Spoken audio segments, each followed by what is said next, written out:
எல்லாம் சொல்லுமா, கர்த்தர் கர்த்தர் ரொம்ப ரொம்ப நல்லவர், ரொம்ப ரொம்ப நல்லவர், ரொம்ப ரொம்ப நல்லவர், ரொம்ப ரொம்ப நல்லவர், எனக்காக அவருடைய குமாரனையே எனக்கு தந்த என் பிதா ரொம்ப ரொம்ப நல்லவர். குமாரனாகிய இயேசு, சொல்லுங்க, குமாரனாகிய இயேசு எனக்குள்ளே எல்லாமா இருக்கிறதுக்காக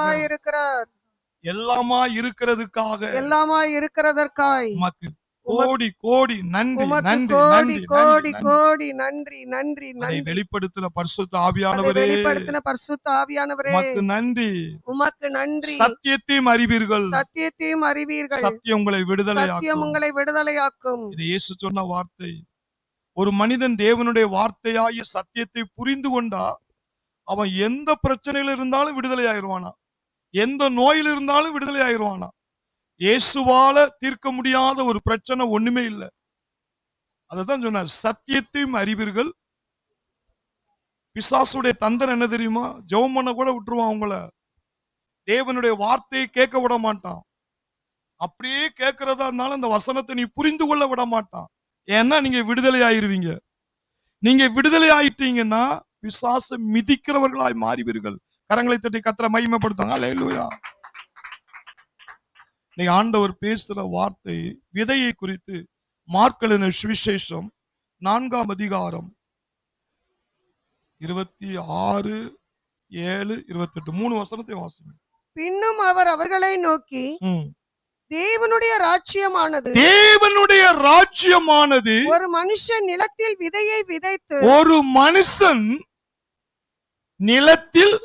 விதையை விதைத்தும் இரவில் தூங்கி பகலில் விழித்திருக்க அவனுக்கு தெரியாத விதமாய் விதை முளைத்து பயிராகிறதற்கு ஒப்பாயிருக்கிறது. எப்படி என்றால், நிலமானது முன்பு முளையையும் பின்பு கதிரிலே நிறைந்த தானியத்தையும் பலனாக தானாய் கொடுக்கும். இதனுடைய வசனத்துல என்னன்னா 26ல என்ன சொல்றாருன்னா, தேவனுடைய ராஜ்யம்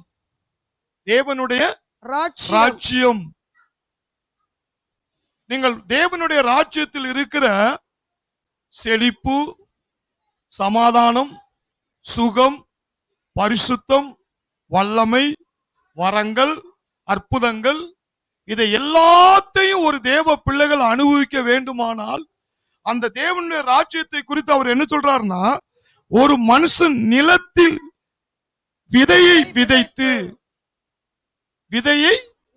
விதைத்து அப்போ ஒரு மனிதன், நல்லா புரிஞ்சுக்கிறீங்க, ஆண்டவர் சொல்றாரு, தேவனுடைய ராஜ்யத்தில் இருக்கிற அந்த முழு ஆசீர்வாதத்தை நீ அனுபவிக்க வேண்டுமானால் அந்த ஆசீர்வாதம் டக்குன்னு மாயஜாலம் மாதிரி வராது. நம்ம எல்லாரும் அப்படி நினைக்கிறோம். கிறிஸ்தவ வாழ்க்கை ஒரு மாயஜாலம் வாழ்க்கை அல்ல. அந்த ஆசீர்வாதத்தை, இந்த தேவனுடைய ராஜ்யத்தினுடைய ஆசீர்வாதத்தை நீ அனுபவிக்க வேண்டுமானால் அது தேவன் என்ன சொல்றாருன்னா, நிலத்தில் விதைக்கிற விதை, அதை விதைக்கும் பொழுதுதான் அது என்னதான் முளையாகுதான், முளை கதிராகுதான், கதிர் தானியமாகுதான். அதுக்கப்புறம் அது அறுக்க போகிறார்கள். தேவன் ஒரு மனிதனை ஆசீர்வதிக்க வேண்டுமானால் இந்த நியமம் கட்டளை, விதைக்காமல் அறுக்க முடியாது. விதைக்காமல் என்ன செய்ய முடியாது? அறுக்க முடியாது. அப்படி விதைக்காமல் ஒருவன் அறுக்குன்னு நினைச்சான்னா அவன் மரத்தை, அந்த பிளாஸ்டிக் மரம் இருக்கு பாத்தீங்களா, அந்த மரத்தை நட்டி வச்ச மாதிரிதான், அது காத்தடிச்சா சாஞ்சிரும். உண்மையான மரமாய் அப்படின்னா நிலத்துல விதைச்சு அது தண்ணி ஊத்தி வெயில் பட்டு வரும்போது அந்த மரம் ஸ்ட்ராங்கா இருக்கும். அந்த மரத்துல இருந்தா கனிகளை நாம் அனுபவிக்கத்தக்க அந்த ஆசீர்வாதத்தை பெறும். அதே மாதிரிதான் இன்னைக்கு என்ன நினைக்காங்கன்னா, இந்த விதையினுடைய சத்தியத்துக்குள்ள ஒருத்தன் வந்துட்டான்னா இன்னைக்கு இந்த சேர்ல உட்கார்ந்து இருக்கிறவன் சாதாரண மனிதனா இருப்பான். ஆனால் தேவனுடைய வார்த்தையை என் இருதயத்துல விதைச்சுக்கிட்டே இருக்கிறேன். அது என்ன செய்யுமா? முளையாகும், கதிராகும், தானியமாகும், அறுவடையாகும். அல்லேலூயா. எல்லாம் சொல்லுங்க. முளை, முளை, கதிர், கதிர், தானியம், தானியம், அறுவடை. அறுவடை. அப்ப இதுல இருந்து என்ன தெரியுதுன்னா, ஒரு மனிதன் என்ன செய்யணுமா? விதைச்சாதான் ஒரு நாள் என்ன செய்வான்? அவன் அறுப்பான்.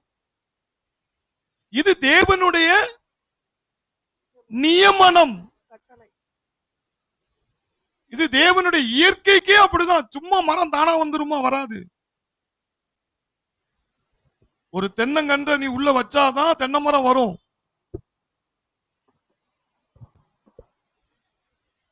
அதத்தான் ஆண்டவர் சொல்றாரு, தேவனுடைய ராஜ்யத்துக்குரிய எல்லா ஆசீர்வாதத்தையும் நீ அனுபவிக்கணும்னா உன் இருதயமாய நிலத்துல தேவனுடைய வார்த்தையாகிய விதை என்னச்சு? விதை. அது ஒரு அது அந்த விதை என்னன்னா உனக்குள்ள வளர்ந்துகிட்டு தான் வரும். முளையாகும், கொஞ்ச நாள் கழிச்சு அது கதிராகும், கொஞ்ச நாள் கழிச்சு அது தானியமாகும். அதுக்கப்புறம் பார்த்தா அந்த அரிக்கட்டை ஒருத்தர் சுமந்துகிட்டே தான் இருப்பான். சரி, எப்படி அவன் ஆசீர்வதிக்கப்பட்டான்? அவன் பல நாள் அந்த விதைக்கு முக்கியத்துவம் கொடுத்துக்கிட்டே இருந்திருப்பான். இது தேவனுடைய நியமனம். விதை இல்லாமல் அறுவடை பார்க்க முடியாது.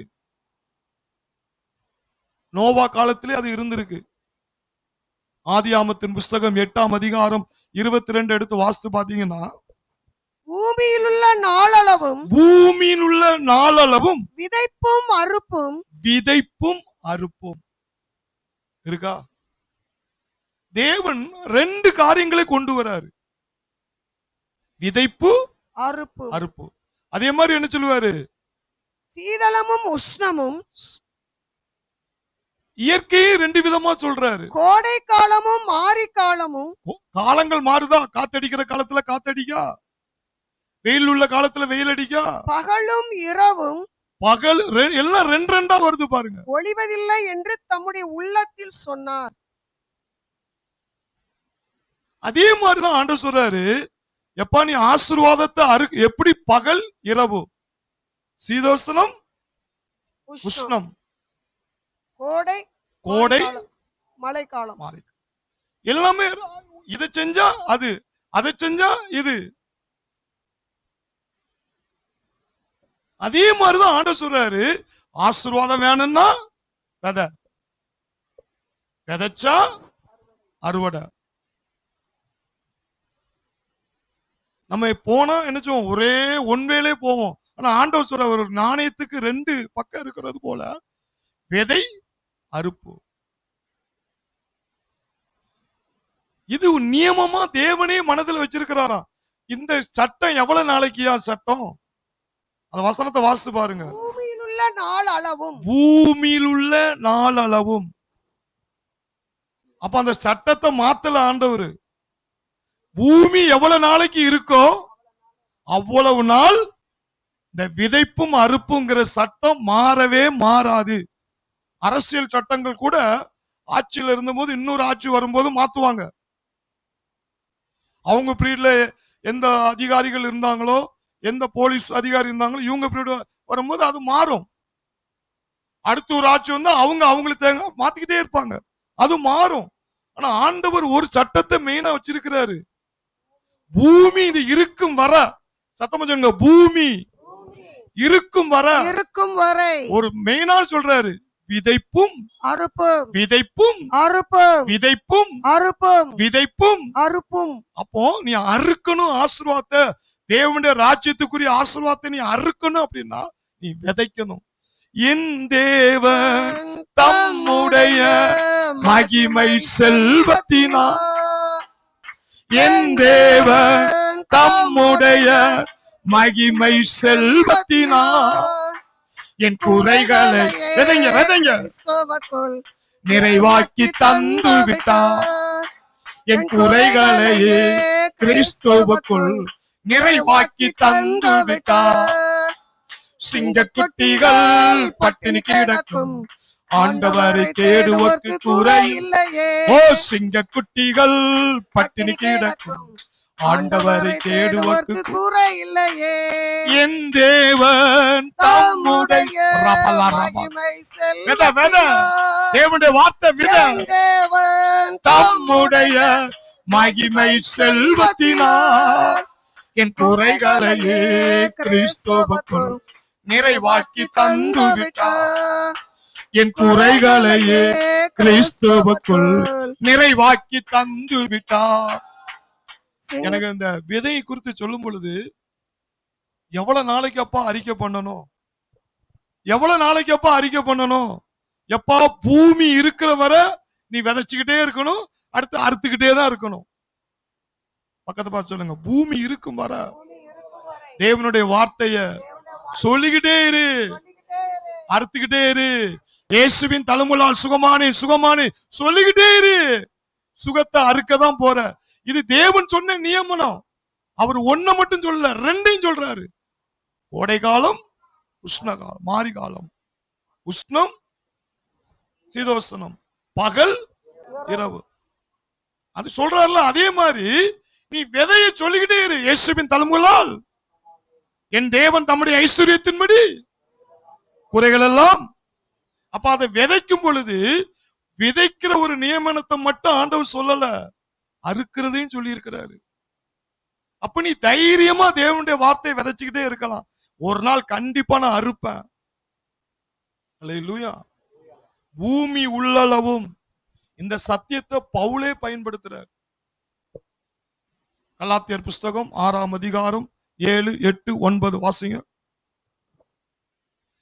மோசம் போகாதிருங்கள். இத முத வார்த்தையே நம்மளுக்கு ஆணி அடிச்ச மாதிரி அடிக்கிறா பாருங்க.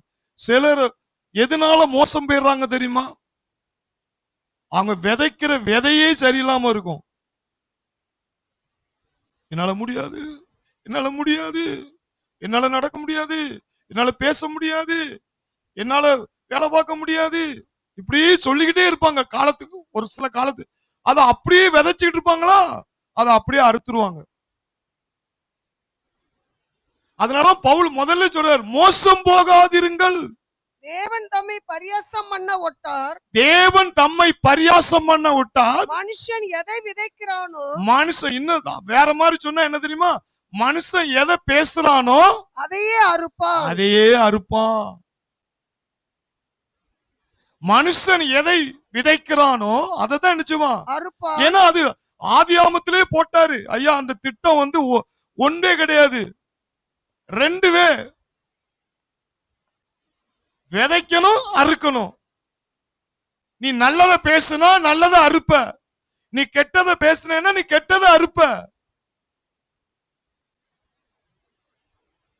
மோசம் போகாதிருங்கள். மனுஷன் எதை விதைக்கிறானோ அதையே அறுப்பான். வாசிங்க. அதையே அறுப்பான். தன் மாமிசத்துக்கென்று விதைக்கிறவன் மாமிசத்துக்கென்று விதைக்கிறவன் மாமிசத்தினால் அழிவை அறுப்பான். மாமிசத்தினால் அழிவை அறுப்பான். அறுப்பான். ஆவிக்கென்று விதைக்கிறவன் தேவனுடைய வார்த்தை என்னது? ஆவி. ஆவியினாலே நித்திய ஜீவனை அறுப்பான். தேவனுடைய வார்த்தை என்னது? அவருடைய வசனம் ஆவியாகவும் ஜீவனாயும் அப்ப அந்த வசனத்தை நீ சொல்லிக்கிட்டே இருந்தா நீ என்ன நித்திய ஆவியில விதைக்கிற, அது முழு ஆசீர்வாதத்தை நீ அறுப்ப. சொல்லுங்க, முழு ஆசீர்வாதத்தை அறுப்பீங்க. கிறிஸ்துவுக்குள் உன்னதங்களில் சகலவித ஆசீர்வாதத்தை தேவனை ஆசீர்வதித்திருக்கிறார். கிறிஸ்துவுக்குள் உன்னதங்களில் சகலவித 9 வரங்கள், 9 கனிகள், ஊழிய அழைப்புகள், தீர்க்கதரிசன ஆவி, அப்போஸ்தல ஆவி, சுவிசேஷ ஆவி, எல்லாமே கிறிஸ்துவுக்குள்ள இருக்கு. சுகம், ஆரோக்கியம், தீர்க்க ஆயுசு, மகிழ்ச்சி, சந்தோஷம், சமாதானம், ஐஸ்வர்யம், கனம், மகிமை, இந்த உன்னதங்கள் இருக்கிற சகலவித ஆசீர்வாதத்தினாலும் பிதா என்னை கிறிஸ்துவுக்குள் வைத்து என்னை ஆசீர்வதித்து இருக்கிறார் அப்படின்னு உங்க இருதயமாகிய நிலத்துல விதைக்க விதைக்க அது வார்த்தை ஆவியா இருக்கும். ஆவினாலதானே விதைக்க சொல்லி இருக்கிறாரு. ஆவிக்கென்று விதைக்கிறவன். அப்போ ஆவி எங்க இருக்குன்னா, இன்னும் உங்களுக்கு டவுட் வரும்னா அந்த வசனத்தை வேணா எடுத்துருங்க. யோவான் 6:63. யோவான் 6:63. ஆவியே உயிர்ப்பிக்கிறது, ஆவியோ உயிர்ப்பிக்கிறது, மாமிசமானது ஒன்றுக்கும் உதவாது. மாமிசமானது ஒன்றுக்கும் உதவாது. நான் உங்களுக்கு சொல்லுகிற வசனங்கள் நான் உங்களுக்கு சொல்லுகிற வசனங்கள் ஆவியாயும் ஜீவனாயும் இருக்கிறது. ஆவியாய். அப்ப இப்ப நீங்க சொல்றீங்க உங்களை என் தேவன் தம்முடைய ஐஸ்வர்யத்தின்படி, என் தேவன் தம்முடைய ஐஸ்வர்யம். அப்ப ஆண்டவரே சொல்லிட்டாரு, எப்பா நீ ஆவியில விதைக்க, அது எப்படியும் ஒரு நாள் நீ அறுக்கதான் போறப்போ. நான் எங்க நல்லா இருக்க போறேன், நான் எங்க கடனை அடைக்க போறேன், நான் எங்க மேல வர போறேன், எனக்கு ஒண்ணுமே கிடையாது, நான் அந்த உலகத்துல நான் ஒண்ணில்லாதவன், நான் ஒண்ணில்லாதவன், இப்படியே மாம்சத்துல விதைச்சா அழிவைதான் பாப்பீங்களா. ஆவியில விதை. இயேசு இருக்கிறார்ல உனக்குல, அந்த இயேசுக்குள்ள எல்லாம் இருக்குல்ல, அந்த வசனத்தை விதை. நான் சொல்லிய வசனங்கள் ஆவியாகவும் ஜீவனாகவும் இருக்கிறது. நிறைய பேர் இந்த உலகத்தை விட்டு ஏன் திரும்ப சீக்கிரம் போய் சேர்ந்துடுறாங்க? நீங்க அவங்க சேர்றதுக்கு முன்னாடி பாருங்க, அவங்க மாம்சத்துல விதைக்கிறாங்களா ஆவியில விதைக்கிறாங்களா பாருங்க. அவங்க பேசுறத வச்சே கண்டுபிடிச்சிடலாம். ஆண்டவர் என்னை அழைச்சிட்டா நல்லதா போச்சு, ஆண்டவர் என்னை அழைச்சிட்டா நல்லதா போச்சு. இந்த பூமியில கடந்து கஷ்டப்படுறதோட அப்படியே தூங்குன மணிக்கே போயிடணும், அப்படியே போயிடணும், சீக்கிரம் போயிடணும். ஆனா பாருங்க, ஒரு நாளைக்கு 10 தடவை 20 தடவை சொல்லிக்கிட்டே இருப்பாங்க. அவங்க மாம்சத்துல விதைக்கிறாங்க, அத கண்டிப்பா இருப்பாங்க. ஆனா ஆவியில விதைச்சா எப்படி சொல்லுவாங்க? சங்கீதம் 91:16. நீடித்த நாட்களால் அவனை திருப்தியாக்கி, நீடித்த நாட்களாய் அவனை திருப்தியாக்கி என் ரட்சிப்பை அவனுக்கு காண்பிப்பேன். நீ இளம் வயசுலயே போயிருவையா, செத்து போயிருவையா? நீ கொஞ்ச வயசுலயே நீ போயிருவேன்னு சொல்லி விதைச்சனா நீ போயிருவ. நான் போக மாட்டேன்யா. வசனம் என்ன சொல்லுது? ஆவியில விதைக்க போறேன், நான் ஆவியில விதைக்க போறேன். நீடித்த நாட்களாய்.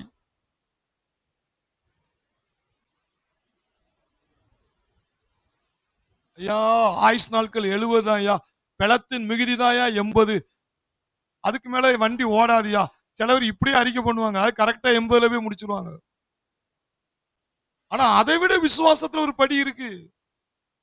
ஆபிரகாமின் ஆசீர்வாதம் இயேசுவினுடைய சாபத்தை சிலுவையிலே போக்குனபடினால் ஆபிரகாமின் ஆசீர்வாதம். ஆபிரகாம் எத்தனை வயசுல செத்தான்?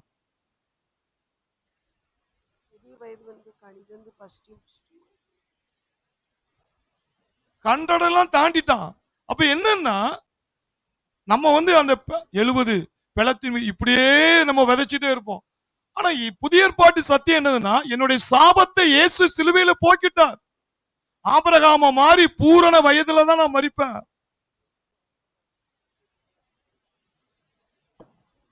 அல்லேலூயா. நீடித்த நாட்களாய் திருப்தியாக்கி என் ரட்சிப்பின் அனுபவத்தை அவனுக்கு என்ன செய்வேன்? காண்பிப்பேன். அப்ப ஆவியில விதை. நிறைய என்ன சொன்னா, இந்த போர்டு கிடக்கும் பாத்தீங்களா, எல்லாம் 45 50 45 50 இப்படியே தொங்கும்.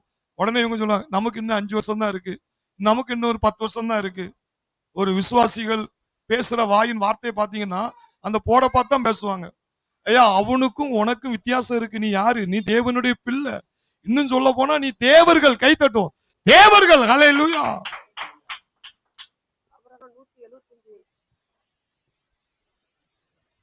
நீ தேவர்கள் என்று வேதம் சொல்லுது. அப்ப என்னன்னா, தேவர்களை போல நீ பேசு. நான் அப்படிதான் அறிக்கை பண்றேன். ஏனோக்க மாதிரி அப்படியே வருகையில் அப்படி போய்கிட்டே இருக்கணும். ஆண்டவர் பேசுறது அப்படிதான் பேசுறாரு. ஆண்டுடைய வருகை நம்ம பிரீடு இருக்கா, எந்த பிரீட்ல இருக்குன்னா ஆண்டுடைய வருகை சீக்கிரமா இருக்கனால மரணத்தை நாம் காண போறது கிடையாது. அப்படியே அறிக்கை பண்ணுங்க. அதை விதைக்கும் பொழுது, ஆவியில விதைக்கும் பொழுது நித்திய ஜீவன் என்ன செய்வீர்கள்? காண்பீர்கள். மாம்சத்துல விதைச்சா சீக்கிரம் செத்து போயிருவான், சீக்கிரம் செத்து போயிருவான். ஐயா, ஆண்டவருடைய சித்தம் என்ன? உன் பிள்ளையின் பிள்ளையின் வாழ்வை இஸ்ரவேலுக்கு உண்டாகும் சமாதானத்தை நீ காண்பாய். அல்லேலூயா. போன ஞாயிற்றுக்கிழமை தான் எனக்கு செய்தி கொடுக்க வரும் பொழுது, ஆராதனையில நிரப்பப்பட்டுக்கிட்டு இருக்கும் பொழுது அவங்களு தீர்க்கதரிசி பேசினாங்களா, என்ன வார்த்தைன்னா, சிமியோன் பின்னாடி நடக்கிறது சொல்றான்ல, சிமியோனுக்கு ஆண்டவர் சொல்ற, நீ இயேசுவை காணால் ஒழிய நான் நினைச்ச மாட்டேன், நான் மறிக்க மாட்டேன். அந்த வார்த்தை ஆனா செய்திக்கு இங்க வந்து நிக்கிறானா, வார்த்தையே பின்னாடி நடக்கிறதை முன்னாடி நீங்கள் அறிவீர்கள் அப்படின்னு சொல்லிட்டு சொல்றாங்க. நீங்க எல்லாம் அப்படி பழைய ஏற்பாட்டையே எடுத்துட்டு வந்தீங்க. புதிய ஏற்பாட்டுல பவுல் என்னிடத்துல அன்பு கூறும் தேவனாலே முற்றிலும் அதை தான் எடுத்தீங்க இல்லையா. புதிய ஏற்பாட்டுல இருந்து ஒண்ணு எடுக்கல. ஆனா நாங்கள் ஆராதனையில் நிரப்பப்படும் போது ஆண்டவர் புதிய ஏற்பாட்டுல இருந்து எனக்கு தெளிவா பேசினார். சிமியோன், நான் இயேசுவை காணாமல் ஒழிய என் கையில அவரை பார்க்கணும், என் கண்ணால நான் பார்க்கணும், பார்க்காம நான் சாக மாட்டேன். பின்னாடி நடக்க போறத அவனுக்கு முன்கூட்டியே அந்த அறிவிப்பு வந்துட்டு உடனே இந்த வார்த்தை வந்தோன்னு பைபிள்ல பின்னாடி எழுதினதாக சொன்னாங்க. ஆண்டவர் அப்படிதான் பார்க்க போற. நீங்க இந்த லேசுக்கள் எல்லாம் இந்த பூமியை நீங்க நினைப்பீங்க போய் சேர்ந்தலாம், அப்படிலாம் ஆண்டவர் அனுப்ப மாட்டாரு. எழுப்புதல பார்க்காம இந்த பூமியை விட்டு போக மாட்டேன். கை தட்டும், போக மாட்டேன். ஹல்லேலூயா. பலப்படுத்துகிற கிறிஸ்துவினாலே, பலப்படுத்துகிற கிறிஸ்துவினாலே எல்லாவற்றையும் செய்ய பலனுண்டு, எல்லாவற்றையும் செய்ய பலனுண்டு. நான் பயப்பட மாட்டேன், நான் பயப்பட மாட்டேன், நான் பயப்பட மாட்டேன், நான் பயப்பட மாட்டேன். இயேசு என்னோட இருப்பதனால், இயேசு என்னோட இருப்பதனால். யாத்ராமம் 23:26 சொல்றாரு, கற்பம் விழுகிறதும் மலடும் தேசத்தில் வாசமா இருப்பதில்லை, உன் ஆயுசு நாட்களை நான் நினைச்சுவேன், பூரணப்படுத்துவேன், உன் ஆயுசு நாட்களை பூரணப்படுத்துவேன். ஆவியானவர் தானே எழுதி வச்சிருக்கிறாரு. இதை விதைக்கீங்களா நீங்க?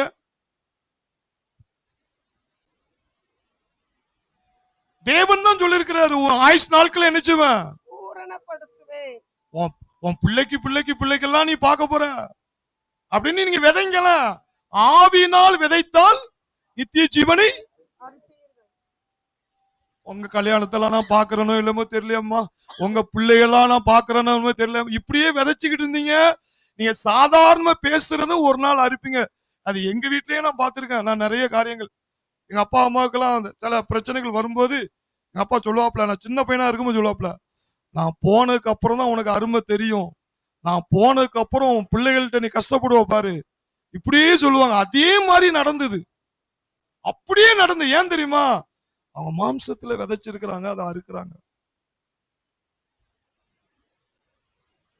சிலர் வீட்டுல பேசும்போது சாதாரண வார்த்தையை விதைப்பாங்க, நான் செத்து போயிருவேன், நான் செத்து போயிருவேன், நான் எங்க கடன் அடைக்க போறேன், நான் எனக்கு எங்க வண்டி ஓட போகுது, இப்படியே நீங்க சொல்லிக்கிட்டே இருக்கும்போது என்ன ஆகுன்னா, நீங்க விதைச்சுக்கிட்டு அதுக்கு தண்ணி ஊத்திக்கிட்டு அதுக்கு மரமாகிறவக்கு வேலை பண்ணிக்கிட்டு இருக்கீங்க. அதை நல்ல மரமாக்கிட்டீங்கன்னா ரொம்ப நல்லது. கர்த்தர் என் ஆயுஷ் நாட்களை பூரணப்படுத்துவார். விதைங்க, சொல்லுங்க, கர்த்தர் என் ஆயுஷ் நாட்களை பூரணப்படுத்துவார். நான் என் பிள்ளை வாழ்க்கையும் பிள்ளையின் பிள்ளையின் வாழ்க்கையும் அந்த பிள்ளை வாழ்க்கையை நான் பாப்பையா, அந்த அளவுக்கு கர்த்தர் என் ஆயுஷ் நாட்களை பூரணப்படுத்துவார். நீதிமொழிகள் 4:10 எடுத்து வாசித்து பாருங்க. நீதிமொழிகள் 4:10. என் மகனே கேள், என் வார்த்தைகளை ஏற்றுக்கொள், உண்மை, என் வசனம் உண்மைங்கிறத உள்ளத்துல ஏற்றுக்கொள், அப்பொழுது உன் ஆயுசின் வருஷங்கள் அதிகமாகும். குறுகுன்னு சொல்லப்பட்டிருக்கா, அதிகமாகும் சொல்லப்பட்டிருக்கா? அதிகமாகும். அப்பாவுடைய பிளான், திட்டமே நீ சீக்கிரம் செத்து போறது அல்ல, வியாதி உன்னை வாரி கொண்டு போறது அல்ல. மத்தியானம் ஒரு 4 மணி இருக்கும், சென்னையில இருந்து ஒரு போன் கால் வந்தது. மனோரனுடைய மக போன் பண்ணாப்ல, அப்பாவுடைய ரிப்போர்ட்டை நான் அப்போலோ ஆஸ்பத்திரியில போய் ஒரு டாக்டர்கிட்ட, கிட்னிக்கு ஸ்பெஷலிஸ்டான அவர் தான், ரொம்ப இங்க முடியாத கேஸ், கிட்னிலாம் அங்கதான் வருதான்.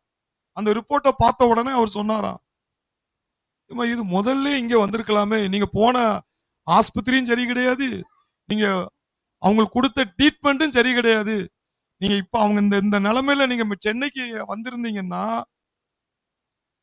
கிட்னியே டிரான்ஸ்பர் பண்ணிருக்கலாம், 8 லட்சம் ரூபாய் தான் செலவாகும்.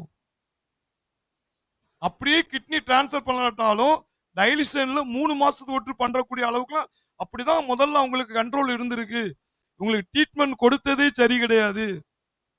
ஆனா இப்போ எடுத்த ஸ்கேன் ரிப்போர்ட்டின் படி இதெல்லாம் டெஸ்டின் படி பார்த்தா உங்க அப்பா 6 மாசம் 7 மாசத்துக்கு கூட வண்டி ஓடாது. சாப்பாடு வகைகள் கொஞ்சம் ஹெல்த்தா கொடுத்தீங்கன்னா மிஞ்சி மிஞ்சி போனா 1 வருஷம் தான் வண்டி ஓடும். அது நல்லா கவனிச்சாதான் அதுக்கு மேல அவங்களுக்கு வண்டி ஓடாது. அப்ப அவங்க அப்ப நான் சொன்னேன், நான் இதுக்கு தானே மதுரை கொண்டு போங்கன்னு சொன்னேன். அதான் எங்க அம்மா கேட்கல. இப்ப என்ன செய்யனே தெரியல. என் வீட்டுல வந்து இருந்து ட்ரீட்மெண்ட் இவங்கிட்ட கூட்டு போலான்னா வர முடியாங்க. சரி முடியாது, இது மனுஷரால் கூடாதது என்ன செய்யும், செத்து போயிருவாங்க. அவர் டாக்டர் சொன்னாரு அதை விதைச்சிட்டே இருந்தாலும் அவ்வளவுதான். ஆவி கேட்டபடி என்ன செய்யுங்க, கர்த்தர் எங்க அப்பாவுடைய ஆயுஷ் நாட்கள் என்ன செய்வாரு, பூரணப்படுத்துவார்.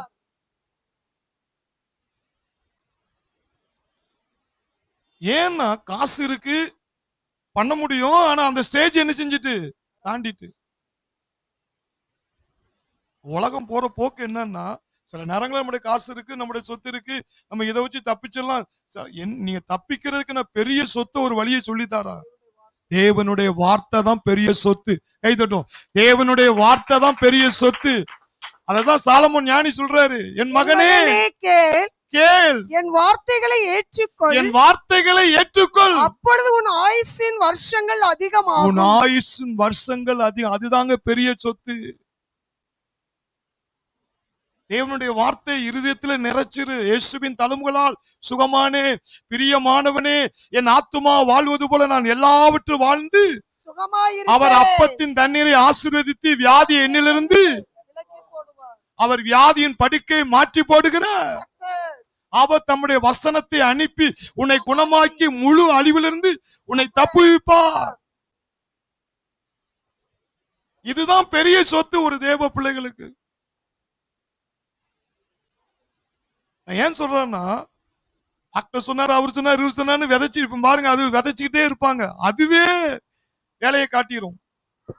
அதுக்கு வேதம் நமக்கு என்ன சொல்லுது பாருங்க. சங்கீத புஸ்தகம் 34, சங்கீதத்தின் புஸ்தகம் 34, 12, 13. நன்மையை காணும்படி, இந்த ஆசீர்வாதத்தை நீ கண்ணால பார்க்கணும்னா நன்மையை காணும்படி, ஜீவனை விரும்பி, நீ ஜீவன்னா நீ ஆரோக்கியமா ரொம்ப நாளா இந்த பூமியில வாழணும்னு ஆசைப்பட்டேன்னா ஒரு காரியத்தை நீ செய்யணுமா? என்னது? நீடித்த நாட்களை அபிஷேகிக்கிற மனுஷன் யார்? பூமியில ரொம்ப நாள் நீடித்த நாட்களை அபிஷேகிக்கிறவன் யார்? உன் நாவை பொல்லாப்புக்கும், நாவு பொல்லாப்புக்கும், உன் உதடுகளை கபட்டு வசனிப்புக்கும் விலக்கி காத்துக்கொள். வாயதான் சொல்றாருங்க. அப்ப இதுல இருந்து வாயால தானே நீங்க விதைக்கீங்க. இப்ப இது என்னன்னா தேவன் சொன்ன நியமத்துக்கு தான் வாரம். வாய் இருக்க போய் தான் நீங்க விதைப்பீங்க. இயேசுவின் தழும்புகளால் சுகமானே, இயேசுவின் தழும்புகளால் சுகமானே, இயேசுவின் தழும்புகளால் சுகமானே. இங்க சங்கீதக்காரன் சொல்றான், ஐயா நீ இந்த பூமியில ரொம்ப நாள் வாழணும், அல்லது நீ வீடு வாசலோடு நீ நன்மையை நீ அணிவிக்கணும்னா உன் வாயையும் உதடையும் காத்து நல்லதை பேசுனா நீ தப்பிச்சிருவ. மாத்தி பேசுன தொலைஞ்ச.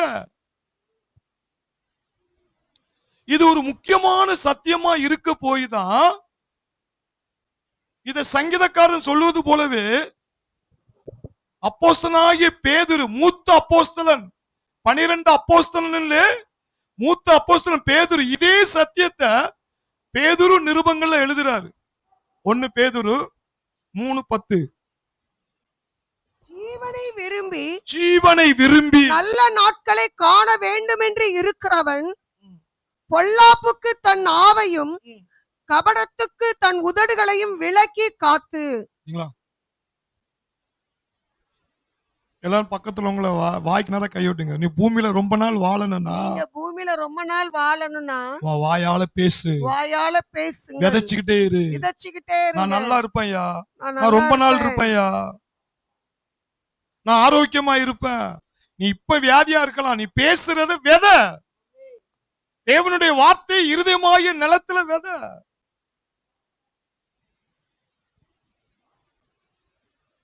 விதைப்பும் அறுப்பும் பூமி இந்த உலகத்துல இருக்கிற வர, பூமி அழியும் வர அந்த விதைப்பு அறுப்பு அந்த சட்டத்தை மாத்தவே முடியாதான். அப்ப என்னது, நீ பேசுறத நீ பெற்றுக்கொள்வதும் நீ மாத்தி பேசுறத பெற்றுக்கொள்வதும் இந்த பூமியில இருக்கிற வரை அந்த காரியம் நடந்துகிட்டு தான் இருக்கும். அதனாலதான் பேதுரு அதை முக்கியத்துவப்படுத்துறாரு, சங்கீதக்காரன் அதை முக்கியத்துவப்படுத்துறானா எதுக்குன்னா, ஒரு மனிதன் ஆசீர்வதிக்கப்படுறதுக்கு அவனுடைய வாயினால பேசுறது மிக மிக முக்கியம். ஏன்னா எவ்வளவுதான் நீ முட்டி முட்டி ஜெபம் பண்ணாலும் உன் பேச்சு மாறலன்னா நீ விதைக்கிறது நீ அறுப்பாய் என்பதை மறந்து விடாதே. அல்லேலூயா. இயேசு கிறிஸ்துவுக்குள் நான் புதிய சிருஷ்டியாகிவிட்டேன். இயேசு கிறிஸ்துவுக்குள் நான் புதிய சிருஷ்டியாகிவிட்டேன். இயேசு கிறிஸ்துவுக்குள் என் பழசெல்லாம் புதிதானது. இயேசு கிறிஸ்துவுக்குள் என் பழசெல்லாம் புதிதானது. இப்படியே விதைங்க. சில சொல்றாங்க நான் விதைக்கத்தான் செய்யறேன், ஒண்ணுமே எனக்குல நடந்த மாதிரி. இது இப்படி சொல்றதுனாலதான் நடக்காம போயிடும். விதைக்கிறவனுக்கு இன்னொரு சத்தியம் தெரியணும். என்ன தெரியுமா, நீ பூமியில நீங்க போய் நெல்லையோ அல்லது மாங்கொட்டையோ விதைச்சிட்டு மறுநாள் போய் நீ மாமரத்தை போய் பார்க்க முடியுமா? அப்ப விதைக்கிறவனுக்கு இன்னொரு சத்தியம் தெரியணும். என்ன தெரியுமா, அறுக்கும் வரை பொறுமையாயிரு. கைது, அறுக்கும் வரை பொறுமையாயிரு. அல்லேலூயா. உலகப்புறமான விவசாயியே 3 மாசம் 6 மாசம் 1 வருஷம் அப்படின்னு அது காத்திருக்கான்ல. அதே மாதிரி நீ தேவனுடைய வார்த்தையை விதைக்கும் பொழுது மாத்தி பேசுறாத, அது நிறைவேறும் வர. வசனம் இருக்கு பாருங்க, எடுத்து வாசியுங்கள். லூக்கா 8:15. லூக்கா 8:15. லூக்கா 8:15. விதை குறித்து இயேசு ஊமையா சொல்றார். நல்ல நிலத்தில் விதைக்கப்பட்டவர்கள், நல்ல நிலத்தில் விதைக்கப்பட்டவன் வசனத்தை கேட்டு அதை உண்மையும் நன்மையுமான இருதயத்திலே காத்து, நான் உண்மையும் நன்மையுமான இருதயத்திலே காத்து பொறுமையுடனே பலன் கொடுக்கிறவர்களாய் இருக்கிறார்கள். பொறுமையா இருந்தா நீ கண்டிப்பா நீ அறுவடை நீ பாப்ப. அல்லேலூயா. பிசாசு என்ன சொல்லுவான் தெரியுமா, உன் வாயில தவறானது விதைக்க வைப்பான். எவ்வளவு நாளைக்கே காத்திருக்கிறது, எவ்வளவு நாளைக்கே காத்திருக்கிறது, வயசானக்கு அப்புறமா வயசான இப்படியே சொல்லுவான். அவன் பொய்யனும் பொய்க்கு பிதாவுமா இருக்கிறான். எவ்வளவு சீக்கிரமா வாயை பொத்திட்டு பொறுமையா இருக்கிறோமோ அவ்வளவு சீக்கிரமா அற்புதம் நடந்துரும். அல்லேலூயா. நல்ல நிலத்தில் விதைக்கப்பட்டவன் தேவனுடைய வார்த்தை இருதயத்துல பொறுமையா, நான் விதைச்சிட்டேன்யா, நான் விதைச்சிட்டே இருக்கேன்யா, நான் கண்டிப்பா அறுக்காம விட மாட்டேன். அந்த அறுவடைக்கு ஒரு நாள் உண்டு. செடிய வைக்கிறவன் நாளைக்கே போய் மரமாயிட்டான்னு பார்க்க மாட்டான். அது வளர்றதுக்கு பொறுமையா இருக்கிறான்ல. குழந்தை உண்டாயிட்டேன்னு சொல்றாங்க, ஒரு மாசத்திலே சொல்லிடுவாங்க குழந்தை உண்டாயிட்டுன்னு. அந்த முழு குழந்தை வயிற்றுல வந்துருமா மாசத்திலே? சில மாதங்கள் தான் அந்த குழந்தைக்கு கண்ணு வாய் நரம்பு எல்லாம் வரும், உதடுகள் கை கால் எல்லாம் ஒவ்வொரு நாள்ல அந்த உறுப்புகள் வளர்ந்துகிட்டே வரும் வச்சுக்கிறீங்களா. ஆனா குழந்தை உண்டான உடனே கால் குழந்தை அரை குழந்தை முக்கா குழந்தைன்னு சொல்ல மாட்டாங்க. அப்பா அந்த ஆன கன்சியான உடனே அவங்களுக்கு பெருமூச்சு வந்துடும். என்னது நமக்கு குழந்தை கிடைக்க போதியா? ஆனா 10 மாசம் கழிச்சதுக்கு அப்புறம் தான் குழந்தை கைக்கு வரும். ஆனா அவங்களுக்கு மாசத்துல நமக்கு குழந்தை கிடைச்சிட்டியா?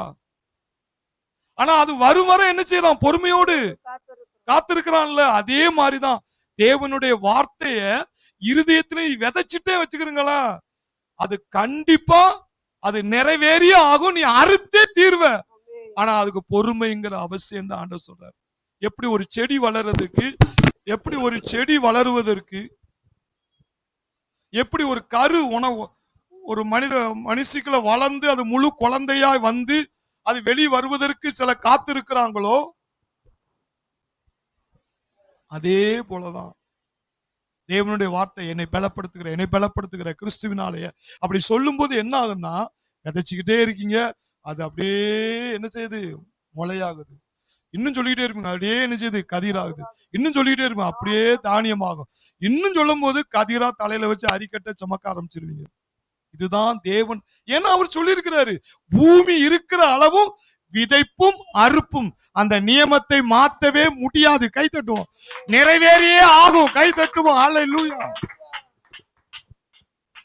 இந்த பொறுமைங்கிற கனியை தான் கொடுக்க விட மாட்டான்.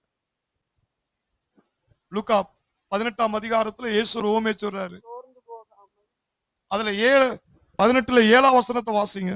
அந்தபடியே தேவன் தம்மை நோக்கி இரவும் பகலும் கூப்பிடவர்களாகிய தம்மால் தெரிந்து கொள்ளப்பட்டவர்களின் விஷயத்தை, நீங்கெல்லாம் தேவனால் தெரிந்து கொள்ள உங்க விஷயத்தை கேர்லெஸ் எல்லாம் இருக்க மாட்டாரு. நீடிய பொறுமையுள்ளவராய் இருந்து அவர் நீடிய பொறுமையுள்ளவராய் இருந்து நியாயம் செய்யாமல் இருப்பாரோ சீக்கிரம் அவர்களுக்கு நியாயம் செய்வார் என்று உங்களுக்கு சொல்லுகிறேன். அந்த இடத்துல ஆண்டவர் என்ன எதிர்பார்க்கிறான்னா பொறுமை. அந்த ஒரு விதவை இரக்கமில்லாத ஒரு நியாயாதிபதியை போய் தொந்தரவு பண்றான். எனக்கு உதவி செய்யுங்க, உதவி செய்யும். அவனுக்கு இரக்கம் இல்லாதவன் எப்படி உதவி செய்வான்? ஆனா இவ விடல விதவை. அவனை தொடர்ந்து தொந்தரவு பண்ணிக்கிட்டே இருக்கு. அப்ப என்னது? ட்ரை விதைச்சுக்கிட்டே தான் இருக்கிறா. எனக்கு உதவி செய்யும், எனக்கு உதவி செய்யும், எனக்கு உதவி செய்யும். அவன் இரக்கம் இல்லாதவனே வந்து உதவி செஞ்சுட்டானா. அதத்தான் ஆண்டவர் இயேசு சொல்றாரு, தம்மை நோக்கி இரவும் பகலும் கூப்பிடுகிற விஷயத்தில் நீடிய பொறுமையா இருந்து நியாயம் செய்யாமல் இருப்பேனோ. அப்ப என்னன்னா, தேவனிடத்திலே வார்த்தை விதைச்சு எதிர்பார்த்து கொண்டிருக்கிறவர்கள் அந்த பொறுமையை காத்துக்கிட்டாங்கன்னா ஆண்டவர் அதை செஞ்சே காட்டுவார். சீக்கிரம் செஞ்சு காட்டுவேன்னு சொல்லிட்டார். கை தட்டுவோம். சீக்கிரம் சீக்கிரம் சீக்கிரம். அல்லேலூயா. அது நிறைவேறும் வரை பிசாசு பல பிரச்சனைகள் போராட்டங்கள் கொண்டு வரலாம். வரட்டும், என்னதான் வரட்டும், நமக்கு தான் விட தெரிஞ்சு போச்சு. அது பாடுகளா இருக்கலாம், பலவீனமா இருக்கலாம், போராட்டமா இருக்கலாம், பண பிரச்சனையா இருக்கலாம். என்ன பிரச்சனையே கொண்டு வாயா, எனக்கு விட ஏற்கனவே ஆண்டவர் சொல்லிட்டாரு. அதை நான் விதைச்சுக்கிட்டே இருக்கிறேன். அறுக்க போறதையும் சொல்லிட்டாரு. அதனால நான் எதிர்பார்த்து கொண்டு இருக்கிறேன். சங்கீதம் 126:6 பாத்தீங்கன்னா, சங்கீதம் 126 அள்ளி தூவும். சங்கீதம் 126 அள்ளி தூவும் விதையை சுமக்கிறவன், அள்ளி தூவும் விதையை சுமக்கிறவன் அழுது கொண்டு போகிறான், அழுது கொண்டு போகிறான். ஆனாலும் தான் அரித்த அரிகளை சுமந்து கொண்டு கம்பீரத்தோடு திரும்பி வருவான். என்ன தெரியுமா? விதைக்க போறதுக்கு பிசாசு என்னச்சுவான்னா, விதைக்க போற ஏதாவது ஒரு வசனத்தை சொல்ல விடாதபடி உனக்குள்ள பிரச்சனை, அவிசுவாசம், சந்தேகம், சோர்வு, பலவீனம் எல்லாத்தையும் அவுத்து விடுவான். பிரச்சனைக்கு மேல பிரச்சனையா இருக்கும், வியாதிக்கு மேல போற என்னதாமோ வந்துகிட்டு இருக்கும். ஆனாலும் நீ விதைச்சுக்கிட்டே இரு. நீ விதைக்க போகும்போது கூட உனக்கு போராட்டமா இருக்கலாம். ஆனா அறுக்க போகும்போது பாத்தீங்கன்னா அவன் கம்பீரமா இருப்பானா. எப்படி இருப்பான்? கம்பீரத்தோடு திரும்பி வருவான். நீங்க ஆக போறீங்களா இல்லையா? ஆமென். துவக்கம் உனக்கு கண்ணீரா இருக்கலாம், போராட்டமா இருக்கலாம், வறுமையா இருக்கலாம். ஆபிரகாமின் ஆசீர்வாதம் பூமி தாங்க கூடாத ஆசீர்வாதம் அறிக்கை பண்றேன். எனக்கு குடியிருக்கிறதுக்கு ஒரு வீடு கூட இல்லை நீங்க நினைக்கலாம். அழுது கொண்டு சுமந்து போறவன் அதை அறுக்கும் பொழுது, விதைக்கிறவன் அறுக்கும் பொழுது கம்பீரத்தோடு அறுப்பானா. அப்ப விதை ஒரு நாள் அறுவடைக்கு வந்தே தீரும். அன்னைக்கு பாரு, நீ விதைச்ச கண்ணீருக்கு உன்னுடைய வாழ்க்கை ஒரு கம்பீரமா இருக்கும். கைதட்டுவோம். யெகோவா நிசியே என்னாலும் வெற்றி தருவி. வெற்றி வெற்றி. யெகோவா நிசியே என்னாலும் வெற்றி தருவி.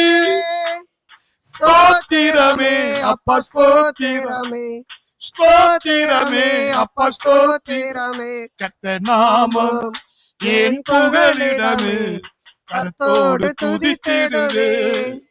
கர்த்தர் நாமம் என் புகலிடமே, கர்த்தரோடு துதித்திடுவே. கடைசி ஒரு விதையை குறித்து நாம் பார்க்கிறோம். 2 கொரிந்தியர் 9:6. 2 கொரிந்தியர் 9:6. சிறுக விதைக்கிறவன், பின்னும் நான் சொல்லுகிறது என்னவெனில், சிறுக விதைக்கிறவன் சிறுக அறுப்பான், பெருக விதைக்கிறவன் பெருக அறுப்பான். அல்லேலூயா.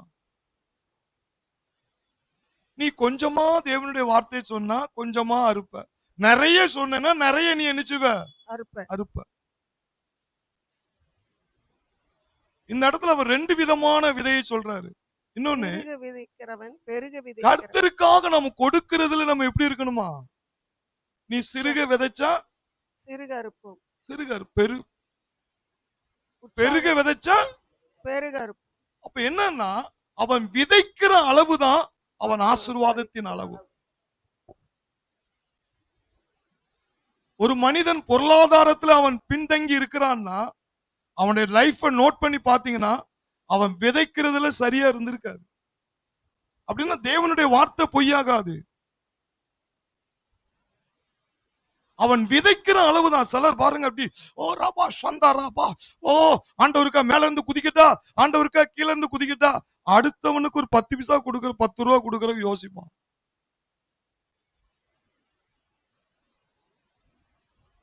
ஏன்னா அதுவும் ஒரு விதை தான், அதுவும் ஒரு விதை தான்.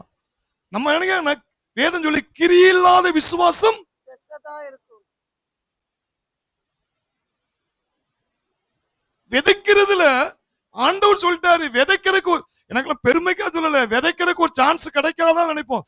ஏன்னா அப்படி விதைச்சிட்டோம்னா அறுக்கிறதுக்கு ஒரு சான்ஸ் கிடைச்சிரும். அல்லேலூயா. என் கூட சிலவங்க வீடுகளுக்கு ஜெபம் பண்ணும்போது வர்றவங்க சொல்லுவாங்க, இப்பெல்லாம் செய்யாதீங்க பாஸ்டர், இப்பெல்லாம் கொடுக்காதீங்க பாஸ்டர்.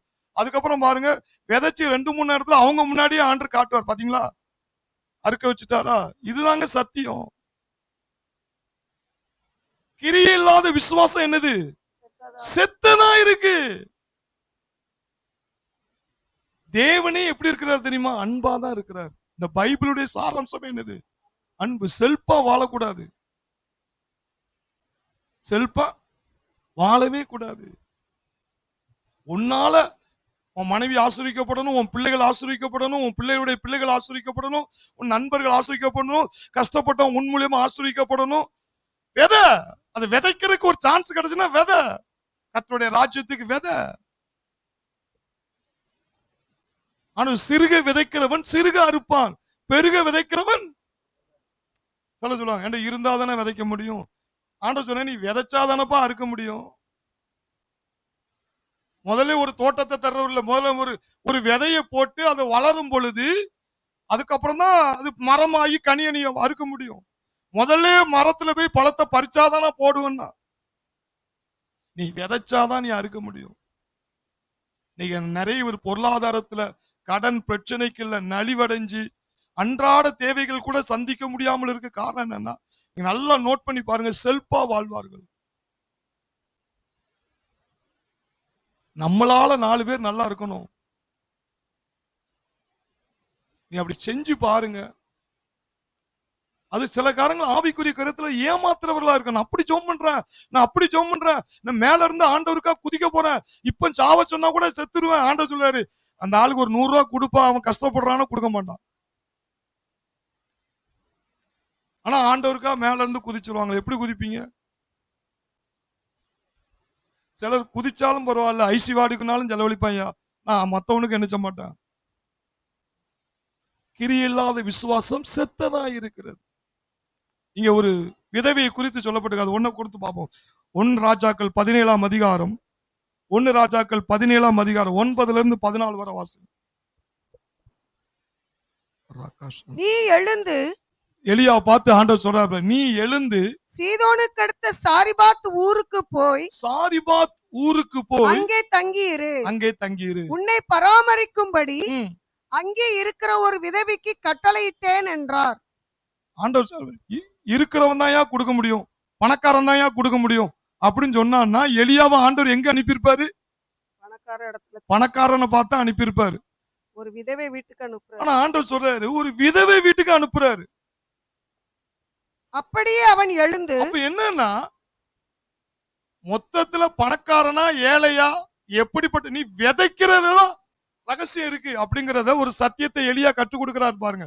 அந்த விதவை என்ன நிலைமையில இருக்கான்னு பாருங்க. அப்படியே அவன் எழுந்து சாரிபாத்துக்கு போனான். சாரிபாத்துக்கு போனான். அந்த பட்டணத்தின் ஒளிமுக வாசலுக்கு அவன் வந்தபோது அங்கே ஒரு விதவை விறகு பொறுக்கிக் கொண்டிருந்தாள். அவன் அவளை பார்த்து கூப்பிட்டு, நான் குடிக்கிறதற்கு கொஞ்சம் தண்ணீர் பாத்திரத்தில் எனக்கு கொண்டு வா என்றான். கொண்டு வர அவள் போகிற போது அவன் அவளை நோக்கி கூப்பிட்டு கொஞ்சம் அப்பமும் உன் கையிலே எனக்கு கொண்டு வா என்றான். அதற்கு அவள் பானையில் ஒரு பிடி மாவும்.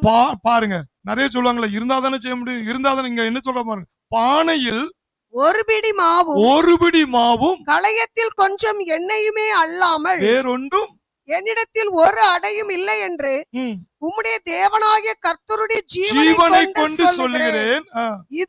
இதோ நானும் என் குமாரனும் சாப்பிட்டு செத்து போக. பாருங்க, அவங்க எந்த ஸ்டேஜ்ல இருக்காங்க பாருங்க, கடைசி ஸ்டேஜ். அந்த அடையை தின்னுட்டு எங்க போணுமா? செத்து போக அதை எனக்கும் அவனுக்கும் ஆயத்தப்படுத்துகிறதற்கு 2 விறகு பொறுக்குகிறேன் என்றார். அதுக்காகத்தான் அந்த 2 விறகையும் நான் நினைச்சேன் பொறக்கிறேன். ஆனாலும் எலியா வந்து அந்த இடத்துல இரக்கம் காட்டி இருக்கலாமே. ஐயோ பாவம், அந்த புள்ள அந்த வயித்துல நம்ம அடிக்கையா, அந்த புள்ள வயித்துல அடிக்கையா. அவன் எலியா என்ன சொல்றான்னா, சத்தியத்தை கற்றுக் கொடுக்க. ஐயா, நீ விதைக்கலன்னா அறுக்க முடியாது. நீ கடைசி வரை புறக்கிட்டு தான் இருக்கணும். கடைசி வரை நீ புறக்கிட்டு கடைசி ஸ்டேஜ்ல தான் நீ இருக்கணும். நீ ஃபர்ஸ்ட் ஸ்டேஜ் நீ வரணும்னா நான் சொல்றதை செய்ய நின்னு சொல்றான் பாருங்க. அப்பொழுது எலியா அவரை பார்த்து பயப்படாதே, நீ போய் உன் வார்த்தையின்படி ஆயத்தப்படுத்து. ஆனாலும் முதலில் அதிலே எனக்கு ஒரு சிறிய அடையை பண்ணி. முதல்ல நீ செய்யறதெல்லாம் செஞ்சுட்டு இல்ல, முதல்ல ஒரு சிறிய அடையை பண்ணி என்னிடத்தில் கொண்டு வா. பின்பு உனக்கும் உன் குமாரனுக்கும் பண்ணலாம். என்ன நடந்தது பாருங்க. கர்த்தர் தேசத்தின் மேல் மழையை கட்டளையிடும் நாள் மட்டும் பானையில் மாவு செலவழிந்து போவதில்லை, கலசத்தின் எண்ணெய் குறைந்து போவதும் இல்லை என்று இஸ்ரவேலின் தேவனாகிய கர்த்தர் சொல்லுகிறார் என்றான். அதே மாதிரி நடந்துதான் நடக்கலையா? அவள் போய் எலியாவின் சொற்படி செய்தாள். அவளும் இவனும் அவள் வீட்டாரும் அநேக நாள் சாப்பிட்டார்கள். கர்த்தர் எலியாவை கொண்டு சொன்ன வார்த்தையின்படியே பானையிலே மா செலவழிந்து போகவும் இல்லை. சூப்பர் நேச்சுரல் பவர் எப்படி நடக்கு பாருங்க. கலசத்தில் எண்ணெய் குறைந்து என்னன்னா அந்த விதைக்கிறதுலயும் அறுக்கிறதுலயும் நீங்க நிறைய பேர் அப்படி இருக்காங்க. பெற்றோர்கள் அந்த சத்தியத்துல இருக்கறனாலதான் பிள்ளைகள் அந்த சத்தியத்துக்குள்ள வருதுங்க. அல்லேலூயா. பெற்ற சிலவங்க அதை சிறு பிள்ளையிலே கற்றுக் கொடுத்துருவாங்க. அந்த அன்பை சிறு பிள்ளையில சின்ன பிள்ளையிலே நினைச்சுவாங்கன்னா அந்த பிள்ளைகளை விடுத்து கர்த்தரை கொடு அப்படி பழக்குவாங்க. ஏன்னா அது சத்தியம். நாளைக்கு அவன் ஒரு காலத்துல அவன் அறுக்கிறவனா மாறணும்னா விதைக்கிறதுக்கு சொல்லி கொடு. கல்லதை சொல்லி கொடுக்காத, நல்லதை சொல்லி கொடு. அல்லேலூயா. ஏன்னா அது ஒரு சத்தியம். அந்த இடத்துல எலியா இரக்கம் காட்டல. நீ ஆசிரிக்கப்படணும், ஒரு நாள் வயிற்று பொழப்புக்குள்ள அந்த பஞ்சம் தீரு வர மாவு குறையாம இருக்கணும் அப்படின்னா அந்த விதைப்பும் அறுப்புங்கிற நியமம் அது பூமி இருக்கிற வரை அந்த சட்டத்தை மாத்த முடியாது. அல்லேலூயா. நீங்க நிறைய தேவனுடைய பிள்ளைகள் பொருளாதாரத்துல நலிவடைவதற்கான காரணம் கடன் பிரச்சனைகளை சிக்கி தவிச்சு அன்றாட தேவைகளை கூட சந்திக்க முடியாத காரணம் என் தேவன் அப்படிப்பட்ட கொடூரமான தேவன் அல்ல. பொல்லாத தகப்பனே தன் பிள்ளைகளுக்கு நல்ல ஈவுகளை கொடுக்க அறிந்திருக்கும் போது என் பரம தகப்பன் அவரை நோக்கி வேண்டிக் கொள்வதற்கு நன்மையானதை தருவது அதிக நிச்சயம் அல்லவா? அல்லேலூயா.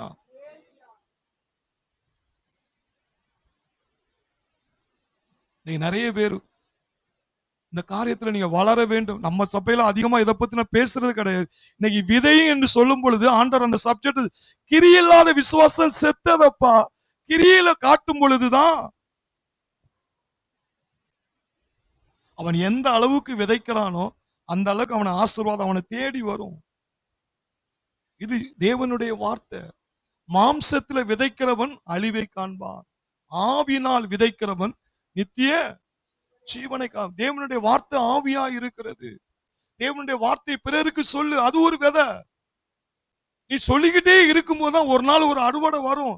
பேதுரு பிரசங்கம் பண்ணி கொண்டு இருக்கும் பொழுது 3000 வந்தது போல நீ பிரசங்கிக்கிறது மற்றவங்களுக்கு சுவிசேஷத்தை சொல்றது சொல்லிக்கிட்டே இரு.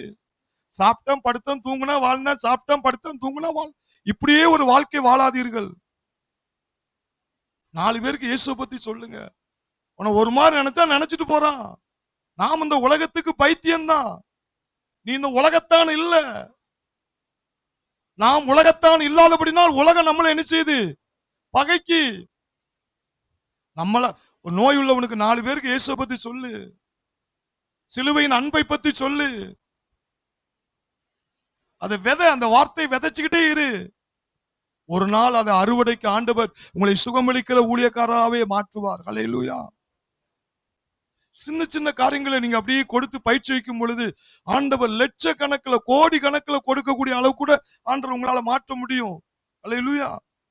என்னமா சிலர் சொல்லுவாங்க, நான் உங்களுக்காக காரை வாங்கி தர போறேன் பாஸ்டர், அப்படி ஜெபம் பண்ணிக்கிட்டு இருக்கேன். உங்களுக்காக இதை வாங்கி தர போறேன் பாரு.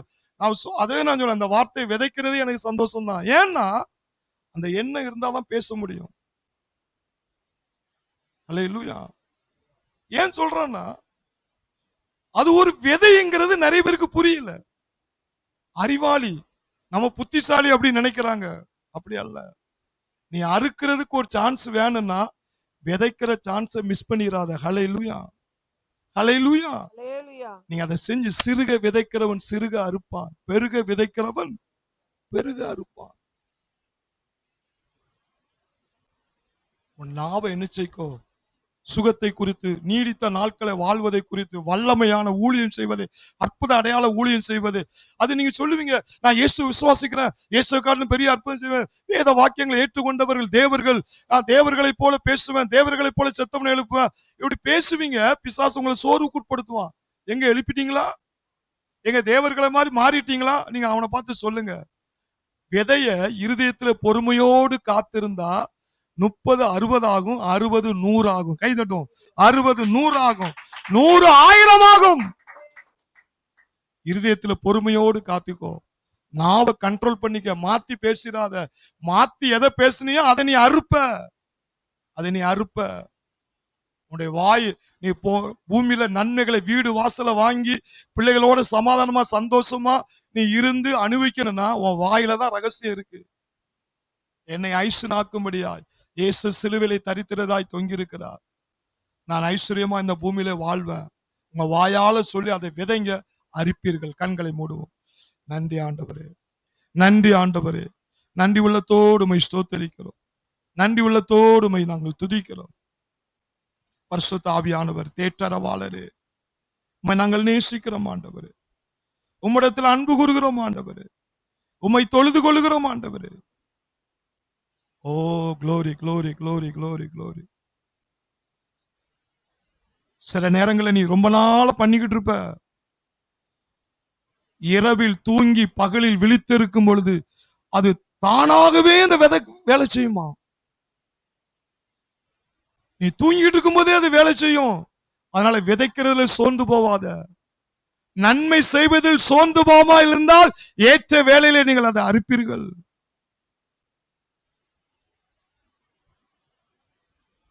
தேவனுடைய வார்த்தை விதைக்கிறதுல பின்வாங்காத. அறிக்கை பண்றதுல பின்வாங்காத. விதைச்சுக்கிட்டே இரு. நீ விதைக்கும் போது கூட கண்ணீர்கள் இருப்ப. நீ விதைக்கும் போது கூட கண்ணீர்கள் இருப்ப. அள்ளி தூவும் விதையை சுமந்து கொண்டு போறவன் கண்ணீரோடு சுமந்து கொண்டு போறானா? ஆனா எந்த சூழ்நிலையில நீ கண்ணீர் வடிக்கக்கூடிய சூழ்நிலை இருந்தா கூட நீ விதைச்சுக்கிட்டே இரு. ஒரு நாள் வரும், நீ கம்பீரத்தோடு அறுப்பாய். கம்பீரத்தோடு அறுப்பாய்.